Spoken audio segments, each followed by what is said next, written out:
Welcome back everyone to the Great Culture Wars, and no, I'm not at war with everyone in the world right now. I'm having a look at a few of the map modes you guys suggested. So first off is the government map mode. There's still, each nation still has its starting government, a despotic monarchy, so there's no change here.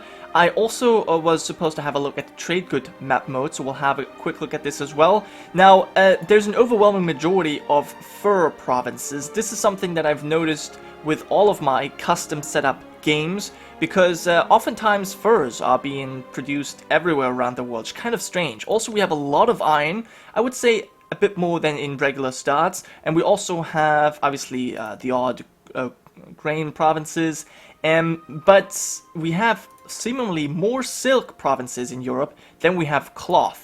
Or at least we have close to it, close to the same amount, which is kind of interesting. But yeah, fur by far seems to be the most common trade good in the world, at least at this point. And another thing that I was supposed to look at was the dynasty map mode. Now this is very interesting because we obviously have the Dutch, and the Danish and Dutch who have the same dynasty, the Nebs. Also the Highlanders have that same dynasty. We have the same dynasty for the Romanians and the Bulgarians. And maybe more importantly, or most importantly, we have the same dynasty for the Gascons, the Burgundians, and the Normans. So it's very likely that we'll see a personal union here in France. That would obviously, whoever comes out on top here, whoever gets the senior position, would be very powerful to get, you know, the Gascons, Burgundians, or Normans under them. So I definitely want to see how that turns out. But now, without further ado, let's actually go forward and continue. We have a few wars going on right now. We have another war against Egypt. They're defending against the Ligurians and Romanians. They're probably going to lose their last provinces here in Africa, and then they will be completely exiled to, well, India and Oman, or whatever they have here. I really don't know where they're going to colonize, but I hope that they're just going to get a powerful Indian foothold, because that would really make them strong and give them a chance of a comeback. Otherwise, if they just keep on going after, I don't know, the Spice Islands and always have just one little province, they're not going to do well. They're not going to do well. But yeah, other than that, let's quickly check out some more wars. There we are. Nope, those are the great powers. We have the Ligurians against the Egyptians. We have the Occitans with the help of the Leonese and the Tuscans against the Maltese, Burgundians, and Neapolitans. Right, so this war we saw before. The Occitans want to take over provinces here in North Africa. Then we have the Wallonians, the Normans, and the Saxons fighting the Westphalians and Swedish, and they're winning as well. So yeah, Westphalia is already fully occupied. It's split into 3 groups. Wallonia has 2 provinces here, then the Normans have 2 provinces up there, and then Saxons have 3, and everyone actually got provinces. So Normans got 2 provinces, the Saxons 1, and I think the Wallonians got 1 province as well. So that's awfully nice. All of Burgundy, or all of the Burgundians, are being occupied. So I don't think they're going to lose anything. I think they're just going to get forced out of this war. It might be that the French have to give up, or that the Burgundians have to give up some provinces to the French. We could see that. No, they actually had to give up a province to the Bretons. Interesting. Even though they actually don't even... Well, I guess they have a core in this. Alright. Well, that's fine. But it didn't really make them much weaker. So in the end, I think that's okay. And that was all the wars. So Egypt is still around, but they lost their capital and starting province of Alexandria, which is also their most developed province, and Malta has lost a lot of provinces to the Occitans. 3 provinces here, and I think, yeah, that was that. So Occitan Maghreb looks very nice, very powerful. Occitans are, together with the Ligurians, I think the only powerful European nations in North Africa right now, because otherwise the Tunisians and Moroccans have kicked out the rest. So yeah, that's kind of cool. The Highlanders are colonizing up here, okay. And the Muscovites are really boxed in. I mean, now it's actually more than just getting past the Ryazanians, because Sami have been able to colonize the Crimeans. They really gotta get their act together if they want to become Russia. Now, there was a question as to whether or not the formable nations are enabled in this, and I think they are. I think they are, because the last time, well, in my first a religious war campaign, they were enabled, and we actually saw a Andalusia form. In the second one, we didn't see that, but I think the reason here was because because I used a converted save from CK2, and when you do that, the formable nations are automatically disabled.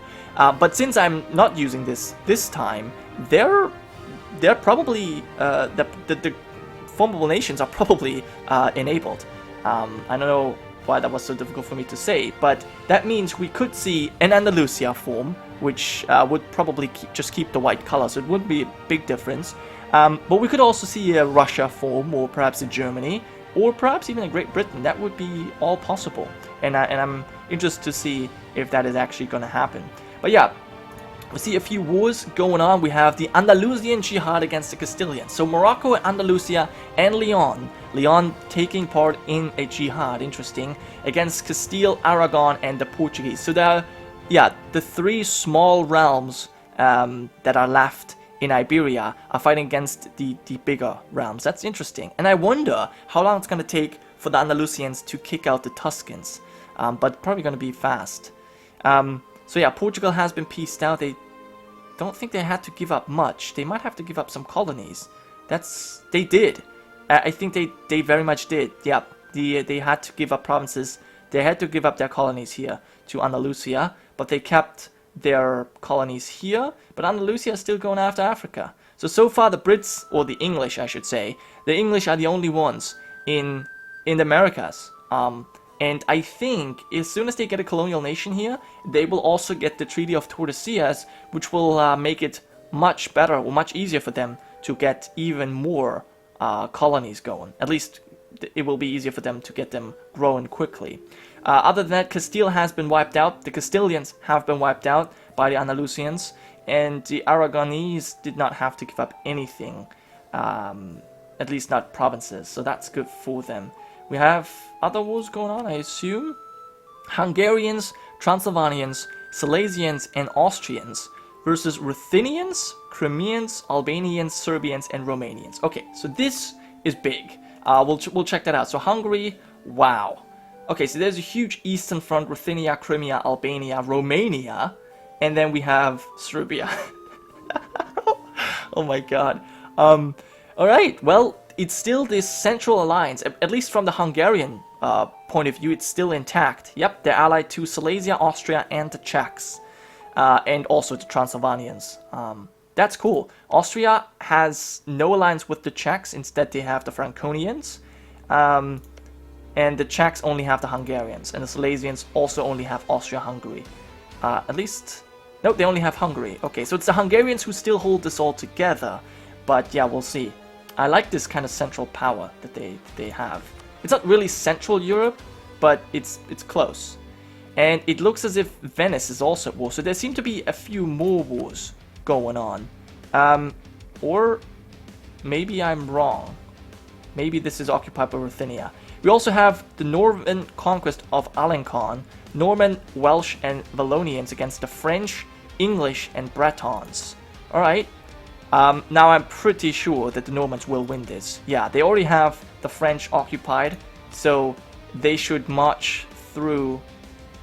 They just should march through the Bretons. And the English, they're probably going to take out the Welsh. I think this might be the end of the Welsh, the end of the French, and perhaps even the end of the Bretons here in France. That's very possible. I mean, the French are definitely gone. Like, that's for sure. There's no way they're going to hold that. And actually, you know what? I may have been a bit too quick here, but there's more Welsh troops than there are English. I don't know why, and I don't know where the English are going, but there are not that many around. I think that, oh right, they want to, I see what they want to do. They want to occupy the Irish Norman lands, but they're not even doing that. Now they're going back again, because their capital's under siege. But they're being blockaded? I don't know. I don't know what's going on. But the English are not looking good. They look like they might lose to the Welsh. What the actual heck? Now they are building up troops. And okay, they're now getting... Alright, they're now building up their troops slowly but surely. Now I wonder if London's going to fall before that. No, probably not. We'll have to see. Now with this occupation in place, it might fall. Might fall quicker than Lincolnshire. But no, there's going to be a battle. And okay, the English kicked out the Welsh. All right, well, still, I mean, since the Normans are the war leaders, and it's a war against the French, at least I think so, they might still get more out of this than just the French lands. And it's possible they give something back to the Welsh. It's possible. Now we also have Turkey and Syria fighting Sicily and Umbria. So the Sicilians are just going to be completely kicked out of the Asia Minor Peninsula, I guess you could say. So they're just going to get completely kicked out, and I don't think that they're going to be threatened in Palermo, but this will be the only province they have left. And who else was in this war? Yeah, they did take that one province. Who else was in that war? I don't know. Who is Sicily allied to? Umbria. So I guess Umbria was in this war, but they really just wanted to have that one province. They didn't want to have anything else. I also want to... Alright, now I don't want to open the ledger. I thought we might see some extra info in the ledger, but no, that's not the case. And we've seen peace. Crimea has been forced to peace out. They are no longer allied to Ruthenia. That's too bad for them. But yeah, Hungary is just gonna take even more provinces. They're probably also gonna eat up Serbia. I could imagine. There are noble rebels in England. And yeah, the Bretons lost 2 provinces to the Normans. And Alencon is going to fall very soon. It's just the English kind of holding them off. They still control the straits here. But they got to deal with their rebels. Are those the Welsh? Yes, 8,000 Welshmen. Do you say Welshmen? I think you just say Welsh. But yeah, that's okay. So... I don't know. I guess we'll see I think we're just going to see a personal union here that will consolidate France. There's going to be a big war between the Scots and the English that will kind of decide who rules the British Isles. Leonese pretty much control Iberia. We'll have to see a war probably between the Romanians and the Ligurians to see who will take over Italy. And then it's going to be probably the Czech and the Franconians to decide who wins in Germany, although the Danish, with their personal union over the Dutch, they could also kind of win here. So yeah, we kind of have some regional superpowers already established that hopefully will be able to consolidate their power even more. Because I want a few cultures just to be wiped out, so it's easier to see who actually wins. All right, so the Hungarian War has just concluded. As I checked out the war page, and they've taken a lot of provinces. Actually, only 3 provinces of Ruthenia. It's actually not that much. But yeah, look how many alliances they have. Their complete west front. They're completely sealed off, their western front, and even have allies to the south. They're only really bordering Venice and the Serbians, and then the entire east is open for conquest. So this reminds me of the Balkan Alliance in the Religious War campaign, because that held together for a very long time and was very profitable to its members. And it looks like this time the Hungarians lead a similar alliance, although the Austrians seem to be a bit overrun right now. Is it the Swiss again? No, it's Liguria, Romagna, Swiss, and Neapolitans versus the Austrians and Venetians and Umbrians. Alright, what's this all about? This is about Ligurian-Umbrian War. Okay, Romagna, Umbria, Swiss, and Neapolitans. Well, that is also one way to consolidate Italy. If you take out the Umbrians, the Romanians would be powerful too. If they would just annex this, that would be really good for them. And perhaps even take Venice. They have already besieged Venice, which is obviously a very important center of trade. So if they manage to take that, yeah, that will definitely solidify their power here as well. I like that they still have their starting capital, that they haven't changed that. But they've got to be careful. Oh no, it's not them. I thought it was being besieged, but it's actually their personal troops standing here. Maybe they should attack Umbria. Maybe that would be a great idea. I don't know. Apparently they're not too interested. Still big battles going on. Wow, who's this? Oh right, this is Austrian and Venetians fighting in the mountains. Swiss. I wouldn't really be able to tell you who wins. but I would say the Swiss look better. The Swiss Ligurian Romanian alliance. This is probably stronger. I would say. You're also allied to the Greeks. All right. Well, still, I think Italy is still not really decided who wins here. I think it's still very up to chance who manages to unite that region. Also, we still have this French war going on. It hasn't actually ended yet. Did the Welsh peace out? No, they're still at war as well. They are still at war. So I don't really know what they're waiting for. I think the French are just refusing to give up their last province, but it will fall eventually. After 5 years, I think, if you have the one province minor occupied, it doesn't matter if they're allied to the rest of the world. If you have that capital and only province, they will have to give in. So it's just a matter of time, really, until the French will be annexed. And then I'm looking forward to the to this dynastic situation there. Other than that, let's see what else is going on. We still have the Greeks and Bulgarians fighting Umbrians and Venetians. Okay, so the Venetians are really in trouble. They're being attacked from the east and the west, so I think they're pretty much done for. Yeah, there's not really a chance for them to do much. Also, are those the Lombards? Yes. Huh. So the Tuscans are completely kicked out of Italy. They have parts in northern Africa, and they also have parts in Iberia, but they have no more lands in Italy proper, which is kind of sad for them. Poor guys. But at least they're not landlocked, like the Lombards, who are just gonna get eaten up at some point. They at least get to colonize the world, if they have the colonial reach, of course, and if they have the money for that. Still, the English seem to be the only one colonizing the New World. Doing it slowly but surely. And as I said, as soon as they get a colonial nation up, they will have the Treaty of Tordesillas that will increase their power. Now, speaking of the Treaty of Tordesillas, we have Protestantism starting off in, interestingly, who's that? The Slovaks. The Slovaks are the first Protestant nation, but there are some other provinces that are turning Protestant as well. Interesting. Well, we'll see if more people will convert. I mean, the more people that actively convert, oh my gosh, my mouse is acting up again. The more people that actively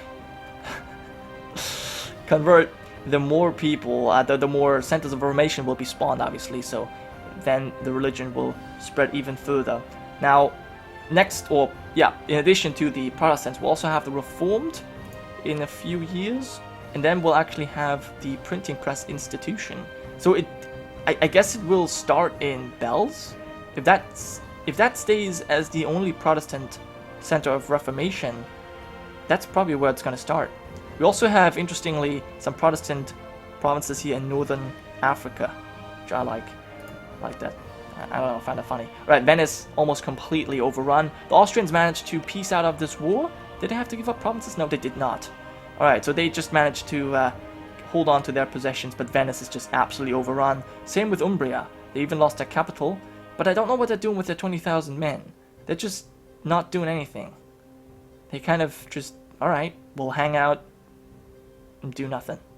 Interesting. The Greeks might very much grow in power here, because they have so many things occupied. They will definitely take Umbria, and I think that would be very nice for them. If they take Umbria and maybe even Corfu, that would be really cool. That would really strengthen their power here. They still have this part that I don't really approve of, but you know, these provinces would be nice. They did peace out Venice and did take, they did actually end up taking Corfu. So now all they got to do is take this from Umbria, and they look good. Then they look good. All right, well, still, I think we're going to conclude today's episode by having a last look at these wars. Huge conquest just declared by Leon. We'll check that out in the last episode, or in the next episode. But I do want to quickly check the great power. Syria #1. Wow, pretty impressive. But yeah, we'll leave it at that. Thank you guys so much for watching, and I'll hope to see you guys next time.